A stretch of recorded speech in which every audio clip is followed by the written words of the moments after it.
Esperanzado según compone el contratista del Integrated Bus Terminal con el facilidad na magadías que viene.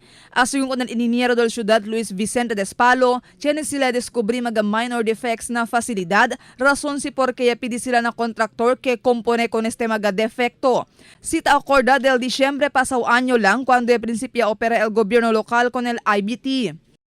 It's a design and build contract entra kita con el 3BC pati aquel Binhar Construction. Accordingly, cinitan tulo jutay, may pronto na siya korekta. Cinitan din niya kal mga piling-piling, mga tampilo-pilo mga jutay pintura, kumbenen siya regla. And then the drainage line niya, kaya accordingly, estangkaw daw. Fuera con este, llaman también según sila con el contractor kita con el poste del overpass na medyo del highway. Estaba según esta rekomendasyon na DPWH, siendo hindi masigun necesita tiene pa poste para suspende con el overpass.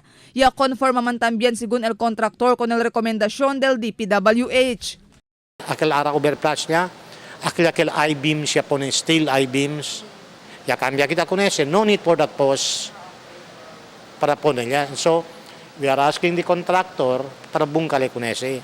Ya aloca fondo más o menos 100 millones de pesos el gobierno local para construir con el IBT. Pero según con Despalo, 90% pa lang paga el gobierno local na kontraktor. Hindi pa según ay paga el gobierno local con el balance na kontraktor mientras hindi pa estos puede compone con el mga cosa debe compone na fasilidad. Before we can make any payments para 100% completed, conviene arreglanele cosa mga defects noted ali na IBT para el city government tamen pwede man operate kat kunese other own nema siya man relay patakon ng kontraktor. Y habla también si Despalo kay no hay pa-acepta el gobierno local con el proyecto y un blessing ceremony lang elia conduci el gobierno local na fasilidad del Disyembre pasado año. Marifita Mayo, Dateline Zamboanga.